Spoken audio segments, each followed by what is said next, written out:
नमस्कार, आपके साथ मैं हूं Surabhi Sharma. Super prime time की करने जा रहे हैं शुरुआत, जहां वॉर जोन से आ रही बड़ी खबर, लेबनान युद्ध से जुड़ी इस वक्त की लेटेस्ट न्यूज। लेबनान में अपने कमांडर ईरान भेजेगा और हिजबुल्लाह को फिर मजबूत ईरान करेगा। हिज्ब के लिए नया कमांड सेंटर भी बनाया जाएगा। हालांकि सुरक्षित कम्युनिकेशन सिस्टम को तैयार किए जाने को लेकर इस वक्त खबर बड़ी है कि सुरक्षित संचार सिस्टम भी अब तैयार किए जाएंगे। बड़ी खबर एक और है, जहां बैरूत के दाहिया में भी भीषण बमबारी हो रही है और आईडीएफ ने अब दाहिया में 2 बड़े विस्फोट को अंजाम दिया है। हालांकि इजरायल के हमले में कई इमारतों के तबाह होने की अब तस्वीरें भी आई हैं सामने, देखिए।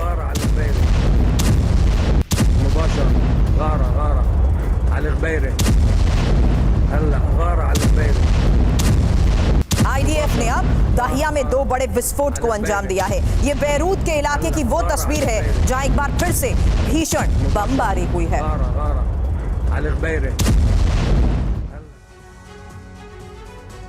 नसरल्लाह की हत्या के बाद क्या ईरान खामोश रहेगा? इसकी उम्मीद बहुत कम है। ईरान में इजरायल से बदले की मांग उठ रही है और रूस को अरब वॉर शुरू करने का एक अच्छा मौका भी दिख रहा है। दूसरी तरफ इजरायल ने भी अमेरिका से मदद मांगी है। ईरान और इजरायल की जंग हुई तो यहां सीधे तौर पर अमेरिका और रूस का आमना सामना हो सकता है। फिलहाल ईरान विकल्पों पर विचार कर रहा है। सुप्रीम लीडर खamenei को फैसला करना है कि हमला प्रॉक्सी के जरिए किया जाएगा या फिर ईरान की सेना का होगा इस्तेमाल। ईरान की संसद में युद्ध को लेकर मंथन हुआ। रूसी प्रधानमंत्री की रणनीति बनाने के लिए तेहरान की यात्रा करने वाले हैं।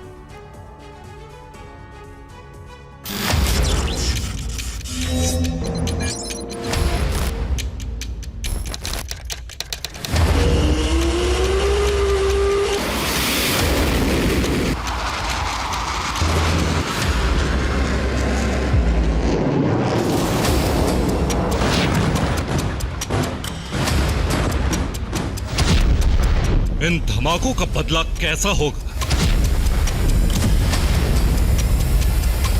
इस आग का इंतकाम क्या होगा?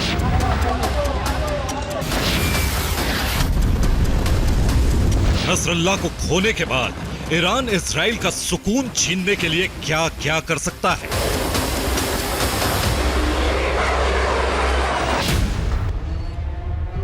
धमकियों के दौर के बीच कई आशंकाएं।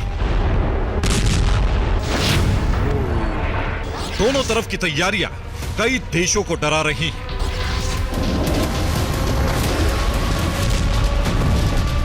पहला सवाल है, क्या नसरल्लाह की मौत महाविनाश की वजह बनेगी? ईरान और इजराइल के बीच सीधे जंग का वक्त आ चुका है। अमेरिका और रूस मिडिल ईस्ट में आमने सामने भिड़ेंगे।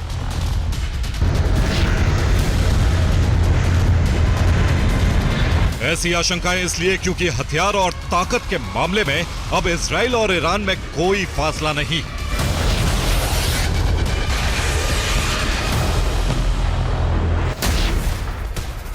इजराइल की सबसे बड़ी ताकत अमेरिका है, तो ईरान के साथ रूस और चीन जैसे देश हैं।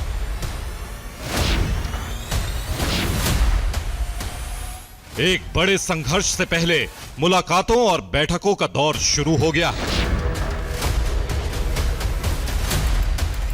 इजराइल पर हमले की सूरत में अमेरिका क्या करेगा, इसे बाइडेन ने जाहिर कर दिया है।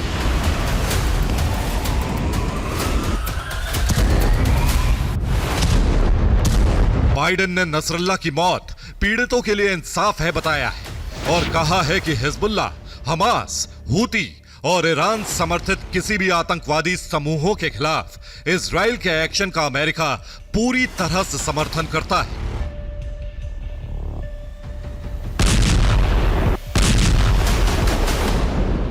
यानी अब हूती पर मिसाइलों की बरसात हो या फिर सीरिया में एयर स्ट्राइक,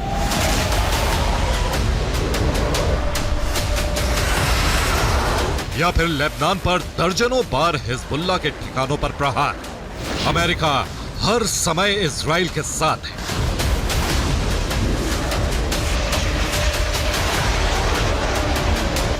दूसरी तरफ ईरान का दोस्त रूस भी एक्शन में आ चुका है।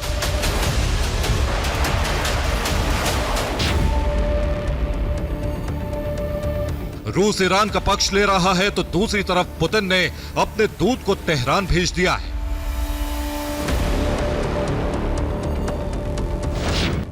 रूस के प्रधानमंत्री मिखाइल मिशुस्तिन तेहरान जाएंगे।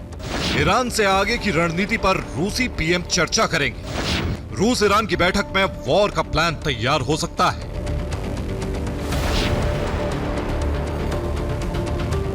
रूस के साथ चीन ने भी ईरान का साथ दिया है। नसरल्ला पर हमले को लेबनान की संप्रभुता पर हमला बताया है। ईरान को 2 शक्तिशाली देशों का समर्थन है और माना जा रहा है कि ईरान में हमले की तैयारी शुरू हो गई। अब ईरान की मिसाइलों का जखीरा इजराइल पर बरसने वाला है।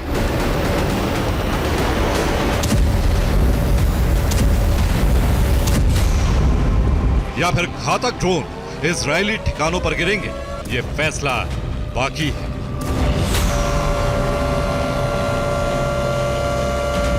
लेकिन ईरान फिलहाल एक दोराहे पर खड़ा है और फैसला नहीं कर पा रहा है।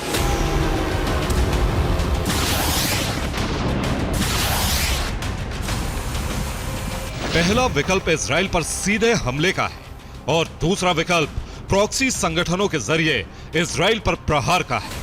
खामेनेई को इन्हीं 2 विकल्पों में से एक को चुनना होगा।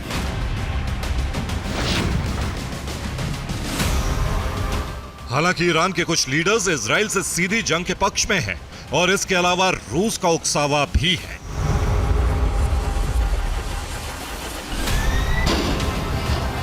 इन तमाम खतरों के बीच अमेरिका अपनी तैयारी पूरी कर चुका है। इजराइल पर हमला हुआ तो कुछ ही देर में अमेरिका बड़ा पलटवार करने की स्थिति में है।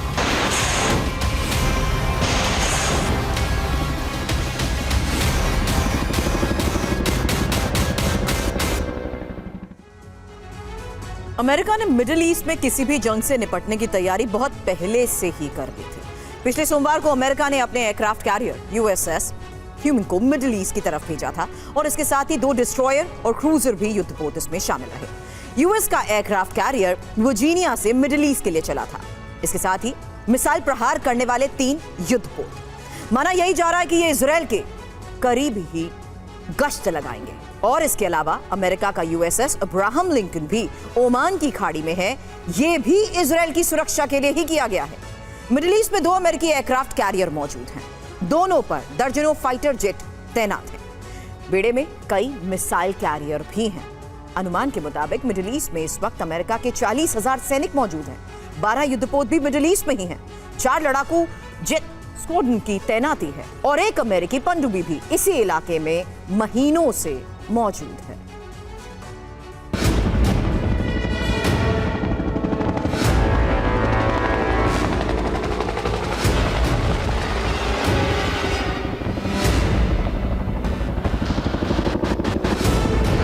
अमेरिका की ऐसी तैयारियों की वजह से ही ईरान इजराइल पर हमले की हिम्मत नहीं कर पा रहा है।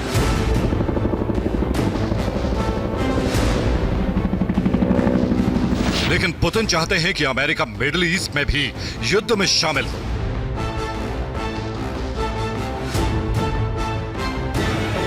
ताकि यूक्रेन में जीत आसान हो सके।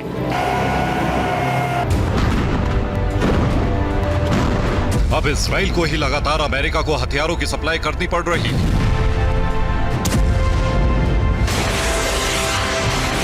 फिलहाल ईरान में जंग को लेकर 2 खेमे बन गए।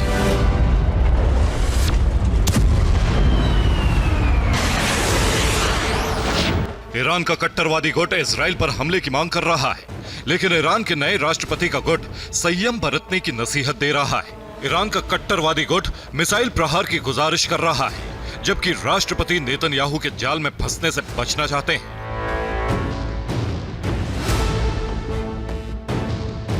लेकिन आखिरी फैसला सुप्रीम लीडर खामेनेई को लेना है। हालांकि ईरान की सरकार पर लगातार दबाव बढ़ता जा रहा है। इसकी वजह है इजराइल के एक्शन पर लगातार ईरान की चुप्पी।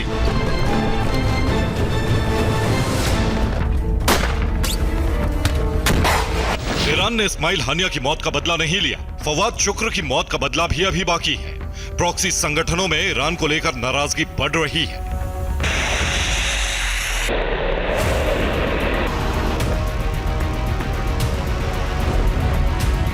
माना जा रहा है कि ईरान इस वक्त नसरल्ला की मौत से बने माहौल का फायदा उठाना चाहता है और प्रॉक्सी संगठनों को मजबूती देना चाहता है।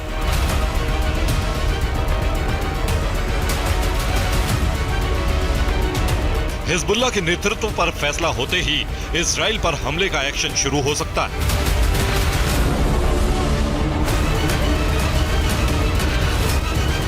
इसके लिए हिजबुल्लाह तक घातक मिसाइलों का जखीरा पहुंचाने का प्लान तैयार हुआ है।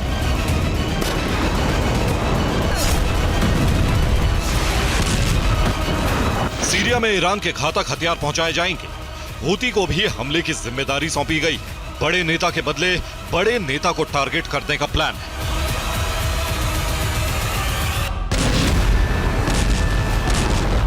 नसरल्लाह हिजबुल्लाह का चीफ था और हानिया हमास का नेतृत्व कर रहा था।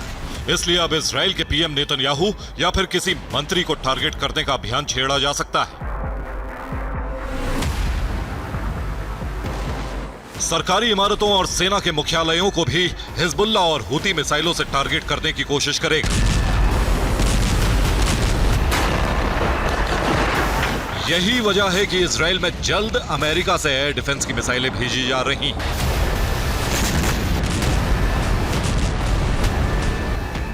लाल सागर में तैनाती बढ़ाई जा रही है और ईरान की हर हरकत पर सैटेलाइट से नजर रखी जा रही है। Bureau report, TV9 Bharatvarsh.